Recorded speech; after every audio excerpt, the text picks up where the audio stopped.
Welcome back. ઔદ્યોગિક વિકાસ થાય એ તો સારી વાત છે, વિકાસથી રોજગારી વધે, પરંતુ બનાસકાંઠાના ડાંગિયા ગામમાં તો એક પેપર મિલે લોકોનું જીવવું હરામ કરી નાખ્યું છે. એવી હાલત કરી છે કે લોકોના શ્વાસ રૂંધાઈ રહ્યા છે. હવાથી લઈને પાણી બધું જ પ્રદૂષિત થઈ રહ્યું છે. ત્યારે કેવી રીતે પેપર મિલ બની લોકો માટે મુશ્કેલીનું કારણ, આવો જાણીએ.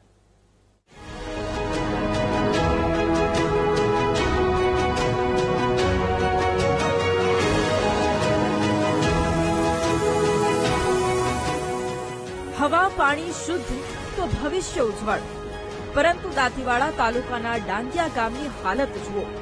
અહીં ન તો હવા શુદ્ધ છે ન પાણી, કારણ કે ગામ લોકો માટે પેપર મિલ દુશ્મન બની ગઈ છે. પેપર મિલમાંથી ઉડતી રાખ અને કાળા રસકણો લોકોના ઘરોમાં માટીની જેમ પથરાય છે. પાણીમાં કાળા કણોના થર જામી જાય છે. હવામાં પ્રદૂષણ એટલું છે કે લોકોને આંખોમાં બળતરા થાય છે. શ્વાસ લેવામાં પણ તકલીફ પડી રહી છે. વધતા પ્રદૂષણને કારણે ડાંગિયા ગામના લોકોનું જીવવું હરામ થઈ ગયું છે. એમાં ડાંગિયા ગામની અંદર અંદાજે 6000 પબ્લિક છે. એમાં નાના મોટા ભૂલકાઓ, વડીલો, એમને પ્રદૂષણ વિશે બહુ હાનિકારક ઉમા પેપર મિલ બની રહી છે. અહીંયા પાણી પીવા માટેની અંદર પાણીની અંદર પ્રદૂષણ વધી રહ્યું છે. જમવા બનાવે ત્યારે જમવાની અંદર, રસોડાની અંદર પણ એકદમ પ્રદૂષણ, એનું જે રજકણો ખાવાની અંદર આવે છે.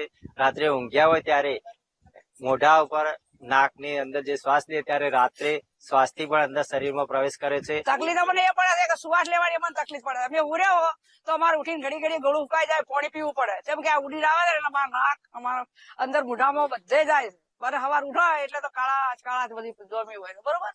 એટલે અમારા ઢોરોને, અમારા મનવીઓને, અમારા બધી સીધે છે અમારે. આમ આદમી મુશ્કેલીમાં હોય તો તેનું કોઈ સાંભળનાર નથી. ગામના લોકોએ પણ પ્રદૂષણ બોર્ડ અને તંત્રને ખૂબ રજૂઆતો કરી, પણ કાંઈ પરિણામ ન મળ્યું. જ્યારે પેપર મિલના સંચાલકો પ્રદૂષણ નિયમન માટે આધુનિક સિસ્ટમ લગાવવાના અને ભવિષ્યમાં પ્રદૂષણ ઘટાડવાના દાવા કરી રહ્યા છે. પ્રશ્ન જે થયો છે તો એની માટે અમે 1 વર્ષથી આ નવા બોઇલર અને નવા બોઇલરની સાથેની જે ઇક્વિપમેન્ટો, ESP અને વોટર સ્ક્રબર, એ બધું જે જરૂરિયાત કરતો પણ ઓવર કેપેસિટીમાં અમે લગાવી અને 30 દિવસની અંદર ચાલુ કરી દેવાની તૈયારીમાં જ છીએ. હવે એક વાત તો સ્પષ્ટ છે કે ડાંગિયા ગામ પેપર મિલમાંથી નીકળતા પ્રદૂષણથી ત્રાહીમામ પોકારી ગયા છે.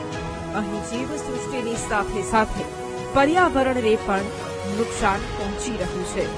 પરંતુ ઊંઘતું પ્રદૂષણ બોર્ડ જાગી અને કાર્યવાહી કરશે કે નહીં, તે સૌથી મોટો સવાલ છે. Mokshi Chaudhary, BTV news, Banaskantha.